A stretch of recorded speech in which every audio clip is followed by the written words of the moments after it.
예, 매주 화요일은 내돈 사용 설명서 시간이 준비되어 있습니다. 돈을 모으고 효과적으로 잘 사용하는 방법을 알려드리고 있죠. 김현우 IFA 행복자산관리연구소 팀장 오셨습니다. 어서 오십시오. 네, 안녕하세요. 네. 점심값 얘기했습니다. 대학생들은 뭐 1,000원짜리도 있는데 네. 직장인들은 보통 6, 7천 원 하죠. 그렇죠. 저희 네. 근처에서도 김밥이 한 줄에 3,000원, 뭐 그러게요. 3,500원. 너무 비쌉니다. 그러다 보니까 돈을 더 이제 알뜰하게 모으고 또 사용해야 될 텐데 오늘 어떤 내용 볼까요? 네, 돈 얘기하면 빠질 수 없는 게 이제 부채 문제인데요. 네. 가계 부채가 뭐 1,000조를 돌파했다라는 얘기가 엊그제 일 같은데 벌써 20%가 증가를 해서 지금은 1,200조 원이 넘어선 상황이 돼버렸습니다. 이러다 보니까 뭐 정부에서는 가계 부채 종합 관리 방안 뭐 이런 것들을 내놓기도 했고요. 주변을 둘러보시면은 빚 없는 사람 찾기가 훨씬 더 어려운 세상이 돼버렸습니다. 이렇게 부채라든가 대출, 빚이라고 하면 반드시 따라붙는 게 바로 신용등급인데요. 이 신용등급은 떨어뜨리기는 쉽지만 올리기는 굉장히 어려워서 그냥 마치 건강관리처럼 평소에 관리를 잘 하셔야 됩니다. 그런데 이 신용등급 중요하다라는 건 알고 계시면서 어떻게 관리하시는지 잘 모르는 분들이 대부분인 것 같아요. 흔히들 잘못 알고 있는 이 신용등급에 대한 잘못된 상식과 또 1등급으로 가기 위한 방법들을 오늘은 좀 안내를 해드리겠습니다. 네, 1등급이라니까 수능 1등급 생각이 나네요. 네. 개인 신용등급 관리, 굉장히 중요한 내용입니다. 네. 그러면 이 개인들의 신용등급이라는 걸 도대체 누가 관리, 이렇게 평가를 하는 것이며 등급에서 이제 어느 정도면 높은 편에 속하는 겁니까? 네. 평가라는 게 태어나면서부터 죽을 때까지 이어지는 것 같아요. 맞아요. 네. 신용등급은 기본적으로 신용평가사라는 곳에서 평가를 하고요. 또 우리가 네. 대출을 받을 때는 그 평가 등급에 추가적으로 은행의 자체 등급을 또 포함을 해가지고 선정을 하게 됩니다. 일단 핵심이 되는 이 신용평가 회사의 등급을 보면요. 두 가지 회사가 있는데 나이스 신용평가라는 회사와 코리아 크레딧 뷰라는 회사가 있습니다. 평가 내용에 따라서 조금 이제 비중이 다르긴 한데 일단 기본적으로 4가지 요소를 바탕으로 평가를 합니다. 연체 이력, 이 사람이 또 돈을 빌려가서 얼마나 잘 안 갚았느냐 갚느냐 이 연체 이력을 보고요. 두 번째는 신용거래 종류. 어떤 빚을 어디서 어떻게 했느냐, 대부업체를 이용했냐, 은행의 대출을 이용했냐 이런 신용거래 종류를 보고요. 또 한 가지는 얼마나 많이 빌려갔는지 부채 수준과 규모를 봅니다. 그리고 마지막으로 보는 게 신용거래기간, 얼마나 장기간 동안 신용거래를 했냐는데요. 이 중에 가장 비중이 큰 게 연체 정보하고 또 부채 규모, 부채 수준입니다. 그래서 전체 평가 요소 중에 60% 이상을 차지하기 때문에 이 부분에 좀 중점적으로 둬야 되는데 이것들을 이제 점수를 세부적으로 매기면 1점부터 1000점까지 점수가 환산이 되고요. 이 점수별로 이제 구간이 있습니다. 각 점수별 구간을 한번 살펴보자면요. 사회생활을 바로 시작했다라고 한다면 사실 아무런 신용정보가 없는 상태가 되겠죠. 이 기본 등급이 바로 5등급에서 6등급의 상태라고 보시면 됩니다. 이 5등급에서 6등급에서 누구든 출발을 하는데 여기서 이제 신용관리를 얼마나 잘 하느냐 못하느냐에 따라서 올라가기도 하고 떨어지기도 합니다. 네. 이게 6등급 이내 정도가 되어야 이제 은행 대출이 가능하고요. 7등급 밑에서부터는 1금융권 대출은 좀 어렵고 2금융권 대출이나 서민 대출 상품 등을 이용을 해야 되는 그 등급이라고 볼 수 있겠습니다. 사실 은행들이 돈 빌려줬다가 떼이는 거는 기업들한테 왕창 떼이는 거거든요. 네. 개인들은 빌려가면 이자 열심히 잘 내는데 네. 돈 빌리기는 훨씬 더 어렵습니다. 1등급부터 10등급까지가 있군요. 그러면 지금 말씀하신 사회초년생은 5, 6등급이면 그 위로 한 3, 4등급 이상부터는 신용등급이 괜찮다 이렇게 봐도 되는 건가요? 우량 등급 이렇게 네. 보시면 되겠습니다. 예. 자, 그러면 이제 신용등급 관리하는 방법을 알려주신다고 하는데 보통 이제 카드 대금이나 대출금이나 연체하면 신용등급이 떨어진다는 거 정도는 알고 있는데 네. 예, 다른 사항들은 어떤 게 변화를 네, 줍니까? 요게 핵심이죠. 네. 오늘 제가 제 개인 정보를 조금 공개를 해드리려고 하는데요. 네. 화면에 바로 나올 것 같습니다. 이게 바로 제 신용 등급인데요. 자세히 보시면은 제 등급이 1등급 이렇게 나오고 있습니다.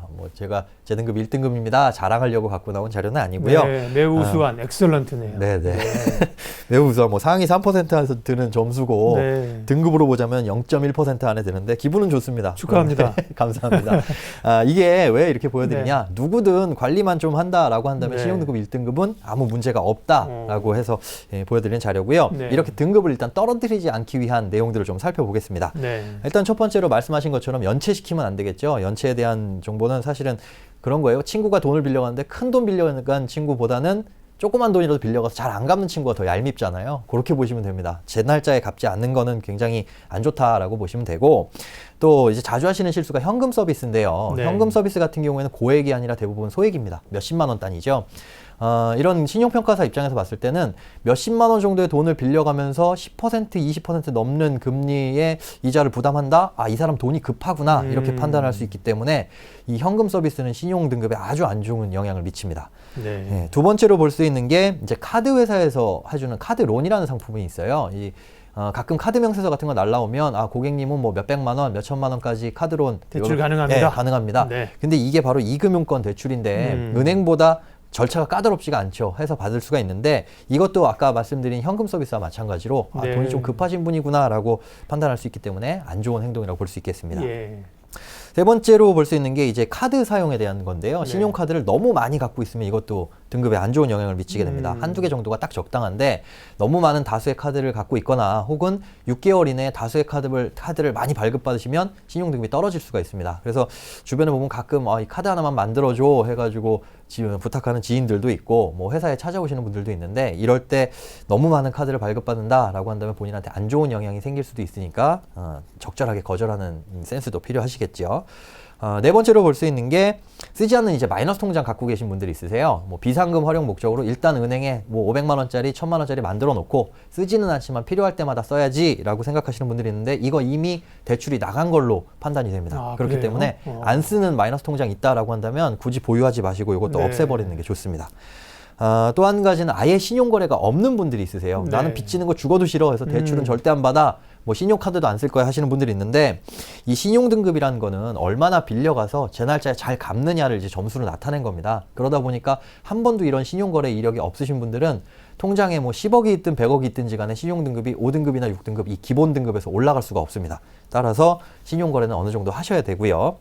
마지막으로 오래된 신용카드를 없애시는 것도 좀 문제가 됩니다. 아까 신용카드 많은 것도 문제가 되는데 이 오래된 신용카드를 없애시게 되면 사라지는 게 그 카드 포인트뿐만이 아니라 여지껏 내가 거래했던 그 이력까지 다 정보가 사라지거든요. 네. 그렇기 때문에 신용등급이 단기간에 떨어질 수가 있습니다. 그래서 굳이 카드를 내가 줄여야 되겠다라고 한다면은 잘 안 쓰시는 카드부터 해지를 하시는 것이 바람직하십니다. 네, 정말 유용한 정보입니다. 신용등급 관리 시에 관리를 잘하기 위해서 피해야 할 행동. 네. 상식적으로 알고 있는 것도 있고, 이런 것도 있나 이런 이 상황도 있었습니다. 네. 그러면 이번에는 신용등급을 적극적으로 좀 올리기 위해서 취할 수 있는 그런 행동들도 있습니까? 네, 그렇죠. 이제 떨어뜨리지 않기 위한 방법을 알아봤다면 네. 올리는 방법을 알려드릴 차례인데요. 네. 올리는 거는 아까 두 가지가 가장 중요하다고 말씀드렸잖아요. 부채의 규모와 그다음에 꾸준한 신용거래.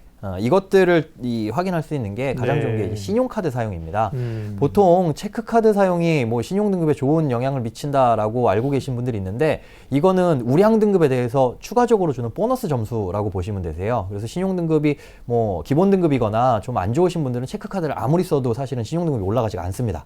오히려 신용카드를 쓰시는 게 좋은데 신용카드 쓰시는 거에 대해서 난 자신이 없다, 너무 지출이 늘어날 것 같다라고 한다면 아예 한도를 낮춰서 사용을 하시거나 아니면 그냥 매달 나가는 요금들 있죠. 뭐 핸드폰 요금이라든지 아니면 대중교통비, 유류비 이런 거에만 결제를 하시고 신용카드는 그 외에는 절대 쓰지 않으시는 거죠. 그리고 이 신용카드도 아까 말씀드렸다시피 한두 개 정도의 카드만 꾸준하게 오래 쓰시는 게 좋습니다. 다만 여기서 이제 주의하셔야 될 건 이렇게 쓰고 있던 와중에 연체된다라고 한다면 등급은 바로 떨어지니까 요 연체하는 것만 좀 주의를 하시면 될 것 같습니다. 네, 자기들 편할 대로예요, 그죠? 그냥 며칠만 늦추면 그냥 득달같이 그냥 문자 오고 뚝뚝 떨어지죠. 맞아요. 그러니까 신용거래를 안 하고 현금만 쓰고 이러면 이분은 돈이 필요 없고 굉장히 신용이 좋은 분이다 이렇게 생각할 것 같은데 그렇지 네, 전혀 않네요. 그렇지 않습니다. 신용카드를 적절하게 잘 활용하고 상환하는 사람을 좋게 본다는 거죠. 네. 자기네 고객이니까. 예. 그래요. 이제 신용등급을 떨어지지 않게 하기 위해서 또 신용등급을 올리기 위해서 필요한 방법들을 봤고요. 신용등급에 대한 우리가 알고 있는 상식들이 좀 있습니다. 이것이 사실인지 아닌지를 네. 팀장님이 오셨으니까 하나씩 좀 분석을 해보겠습니다. 먼저 신용등급 조회를 많이 하면 신용등급이 떨어진다 이렇게 알고 있거든요. 네네. 맞는 얘기인가요? 요게 예전에는 그랬었습니다. 네. 과거엔 그랬었는데 지금은 이 신용정보 조회가 신용등급의 점수에는 전혀 영향을 미치지 그래요? 않습니다. 네. 오히려 자기가 이 신용등급이 궁금하다. 관리를 하기 위해서 몇 점 정도 되고 네. 내가 어느 정도의 위치에 있는지 확인하는 게 중요하겠죠. 그래서 본인 스스로 이걸 확인을 하시는 게 오히려 더 영향이 좋습니다. 다만 유의하셔야 될 건 신용 정보가 전혀 없으신 분들이 있으세요. 사회초년생이라든지 아니면 학생이라든지 뭐 주부 이런 분들은 신용거래 이력이 없는데 괜히 이런 분들이 신용조회를 금융기관에서 하게 되면 이 사람 돈이 필요해가지고 대출 지금 알아보고 있구나 해서 점수가 떨어질 수 있으니까 네. 이분들만 좀 유의를 하시면 되고 일반적인 경우에는 신용등급에 영향을 안 미친다 이렇게 보시면 됩니다. 또 이 네. 신용정보 조회도 연 3회 1월에서 4월, 5월에서 8월, 9월에서 12월까지는 무료로 이용이 가능하기 때문에 주기적으로 관심을 갖고 관리를 하시면 될 것 같고요. 네. 두 번째로 이제 잘못 알고 계신 상식 중에 하나가 연체금 이런 거 있는 거 완납하면은 다시 신용등급 올라가느냐 이런 분들 계신데 안 네. 올라갑니다. 그래요? 안타깝게도. 네. 물론 완납은 하시긴 네. 하셔야 되는데 이 연체에 대한 정보는 은행이나 이런 신용평가 회사에서 통상적으로 한 1년 정도는 보유를 하고 있고 연체 기간이 길다 또 금액이 많다라고 한다면 길게는 5년에서 7년까지도 보유를 하고 있습니다. 그러니까 연체가 이만큼 무섭다라는 거죠. 그래서 오늘 뭐 대출이나 이런 신용카드 쓴 거 오늘 다 갚는다라고 해도 당장 내일 올라가는 게 아니라 길게는 한 1년 정도까지 바라봐야 되니까 천천히 올라간다라고 바라보시면 되고요. 네. 또 한 가지 아까 신용카드 많으면 안 좋으니까 해지하면 신용등급 올라가느냐 네. 이거는 설명을 드렸었죠. 네. 네, 카드 줄이는 건 좋지만 오래 썼던 걸 줄이게 되면 오히려 신용등급이 떨어질 수가 있습니다. 그런데 네. 어떤 걸 줄여야 되냐, 내가 지금 5개 카드가 있는데 5개도 꾸준히 쓰고 있는데 그러면 굳이 없애야 될 카드들을 몇 가지 선정을 해놓은 다음에 그 빈도나 사용 거래 이력을 줄이는 거죠. 그렇게 해서 장기간 즉 1년 이상 사용하지 않은 카드는 해지를 하셔도 무방합니다. 그래서 사용 이력이 짧은 카드라든지 1년 이상 사용하지 않은 뭐 휴면 카드까지도 볼 수가 있겠죠. 이런 카드는 없애시는 게 좋고요. 네. 또 할부나 리볼빙 서비스라는 게 있습니다. 할부는 다들 아실 텐데 리볼빙은 뭐냐면 일시불로 결제하고 나서 나중에 이거를 카드사에 요청을 해서 할부로 전환하는 서비스거든요. 네. 당장에 현금이 없기 때문에 요청하시는 분들이 있는데 물론 지금 내가 돈이 없으니까 신청하는 거기 때문에 카드사나 뭐 이런 곳에서 안 좋게 보지 않을까 싶을 수도 있는데 신용평가사에서는 이분이 카드 결제로 할부를 썼는지 리볼빙을 했는지 알 수가 없습니다. 아, 그래요? 예, 그래서 네. 할부나 리볼빙 서비스는 뭐 신용 등급에 전혀 영향을 미치지 않는다라고 보시면 되는데요. 여기와 비슷한 게 이제 선결제라는 방식도 있어요. 결제일이 예를 들어 15일인데 내가 돈이 있기 때문에 한 1일 날 카드사에 네. 미리 돈을 준다. 이게 신용 등급 올라갈 거다. 올라가겠는데? 네, 그거는 안 올라갑니다. 안 올라가요. 네. 전혀 상관없으니까 괜히 네. 돈 있는 거 그렇게 갚으실 필요는 없고요. 네. CMA 통장에 넣어두시는 게 유리할 것 같습니다. 네. 또 한 가지 상식이 있는데요. 마지막으로 대부업체를 이용하면 신용등급이 떨어진다라고 알고 계신 분들이 계십니다. 그런데 이거 의외로 대부업체를 이용했을 때 신용등급은 안 떨어질 가능성이 더 높습니다. 왜냐하면 신용등급은 은행연합회라는 곳에 이 제출된 자료들을 토대로 평가를 하게 되어 있습니다. 그런데 대부업체는 이제 은행도 아니고 금융권도 아닙니다. 이 대부업체 우리 쉬운 말로 사채업자죠. 뭐라고 생각하시면 되냐? 내가 친구한테 돈을 빌렸는데 이 친구한테 돈을 안 갚았다라고 해가지고 신용등급이 떨어지진 않잖아요. 대부업체도 마찬가지입니다. 따라서 대부업체에 돈을 빌린 게 반드시 신용등급을 떨어뜨린다라고 볼 수는 없고요. 다만 은행에서 봤을 때 땡땡땡 대부업체에서 이 홍길동이란 분 신용조회를 했네? 이 사람이 여기서 돈을 빌린 거 아닐까라고 추측을 할 수는 있습니다. 그래서 안 좋게 바라볼 수는 있으나 등급이 바로 떨어진다라고 보시는 거는 뭐 틀린 상식이고 다만 그렇다고 해서 신용등급 안 떨어뜨리려고 대부업체 이용하실 분들은 없으리라고 생각됩니다. 이자가 뭐 10%가 10배가 더 넘죠. 대부업체는 아무리 돈이 급해도 사용하시면 안 되실 일이라고 생각을 하시면 되겠습니다. 네, 신용등급에 대한 잘못된 상식이 꽤 있는데 오늘 네. 정정을 해주셨습니다. 정말 도움이 많이 되는 오늘 코너이고요. 자, 그리고 이제 이런 게 다 대출을 받기 위해서 신용등급이 필요한 거잖아요. 그렇죠. 네, 그런데 이제 대출을 기존에 이제 은행 등 이제 1금융권에서 받으면 좋지만 그러지 못하니까 이제 뭐 이제 말씀하신 대부업체. 다른 쪽으로 네. 대부업체도 가고 그러는 거 아니에요. 네네. 그럴 경우에 이제 은행에서 대출을 받기 어려울 경우에는 어떻게 좀 하거나 혹은 신용등급을 또 관리하기 위해서 네. 어떤 조치를 좀 할 수 있나요? 이게 사실 문제죠. 신용등급이 대출 받으려고 평상시에 관리를 하는 네. 건데 은행 갔더니 뭐 고객님 신용등급이 안 나와서 죄송합니다. 이렇게 됐을 경우에 발 돌리고 대부업체 찾으시는 분들이 종종 네. 있습니다. 그러지 마시고요. 이금융권 다들 알고 계실 겁니다. 이금융권이 뭐 저축은행뿐만이 아니라 보험, 뭐 캐피탈, 저축은행, 뭐 카드론 이런 것도 다 이금융권에 포함되는데 간과하시기 쉬운 게 이금융권 중에 보험사입니다. 보험사의 지금 신용대출 금리를 한번 살펴보면요. 예. 보험사가 가장 낮아요. 거의 1금융권 금리와 비슷한 수준부터 시작을 해서 높게는 13%까지 가거든요.